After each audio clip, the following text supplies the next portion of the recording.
Thank you for joining me today. It's Brian Gubernick, and welcome to the No Days Off podcast, where we believe that every single day brings a new opportunity to get better.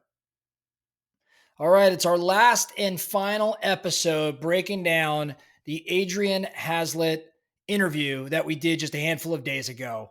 Be sure to go back and listen to that interview. Maybe you listened to it once already. It might be one to go back to and listen to again. It was that good. Adrianne is so impressive, someone that's overcome so much adversity, more adversity than we even covered, believe it or not, in that interview. There is more to the story, but she is just such a special person, so inspiring, and has just accomplished so much after such tragedy. It's truly remarkable. It's truly remarkable. One of the questions I had asked Adrianne, I asked her in that interview, do you think it's possible to have it all? You think it's possible to actually be healthy and happy? Is it possible to have good relationships with your family and friends and be uber successful in business and whatever else? And if you do think it's possible, what does it take? What does it take to have it all in the manner I just described it? And I got a really, really interesting answer out of Adrianne, as you may recall. Adrianne redefined for me. She said, "Hey, I think it really depends on your definition of all. Like, what does it mean having it all?" And she had explained that in the world in which she grew up in, this ballroom dancing world, it was a lot of glitz and glamour, and it was heavily based on looks and appearance.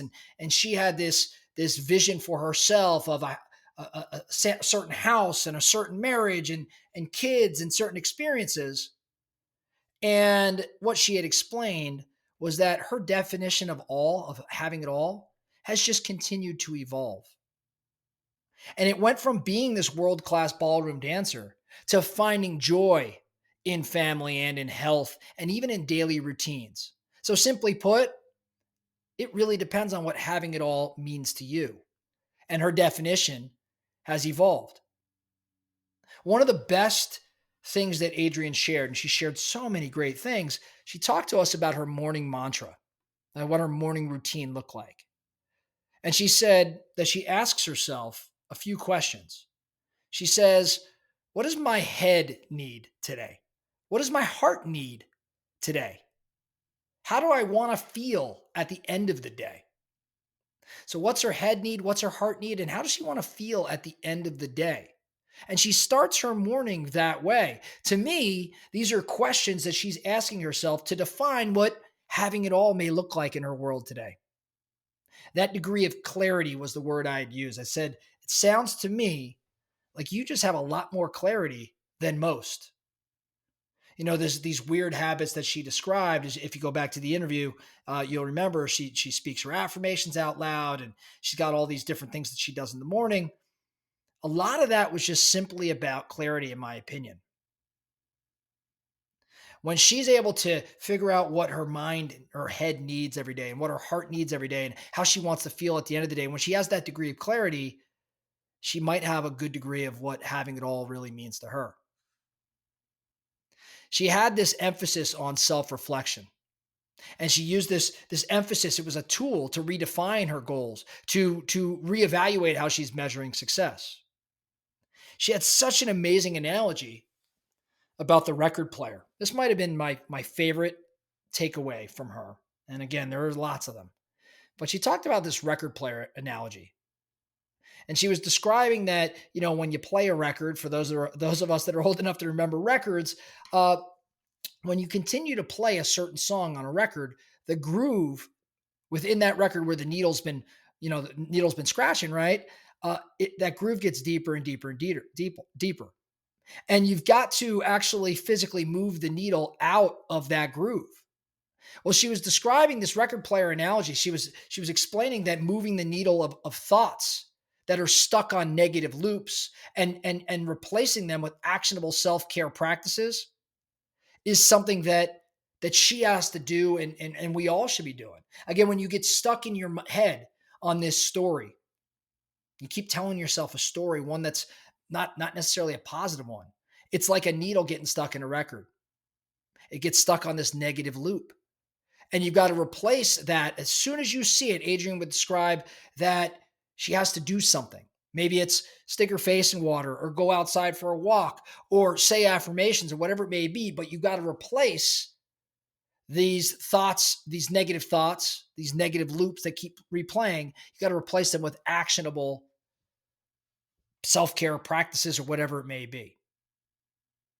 In the spirit of having it all, Adrienne also talked about the importance of daily accomplishments for her. I don't know if you caught this, but she talked about how she even tracks the small wins. She jots down in her notes app when she folds laundry or when she drinks, a certain quantity of water or when she does this or does that. And the idea here is, at least I believe, the idea in tracking these small wins is to build momentum to reach whatever it is she's defining as having it all. Again, the key focus here is the societal expectation of having it all might be a lot different than what yours truly is about when you sit down and you reflect on what matters. You truly reflect on what matters. So for our listeners here at No Days Off, I want to challenge you to define whatever your having it all means. But I want you to define it based on personal values rather than external pressures. Think about that right now. What having it all means to you. Is it about your personal values or is it a little bit more about external pressures, material things? My challenge for you is to reflect a little bit more personally, right? As opposed to external pressures, and see how you could redefine what having it all may mean. Adrienne had some really great advice. She said you can have it all if you define your all authentically. You can have it all if you define your all authentically. I think that's a really, really, really powerful statement. So, on that note, a lot to think around. Last episode around Adrienne's interview. Hopefully you enjoyed this week here at No Days Off. I certainly loved the interview on Monday and having these follow-up lessons over the past few days. On that note, that's all we have for you today. The No Days Off podcast. Thank you so much for listening. And remember, every single day brings a new opportunity to get better. So let's get after it.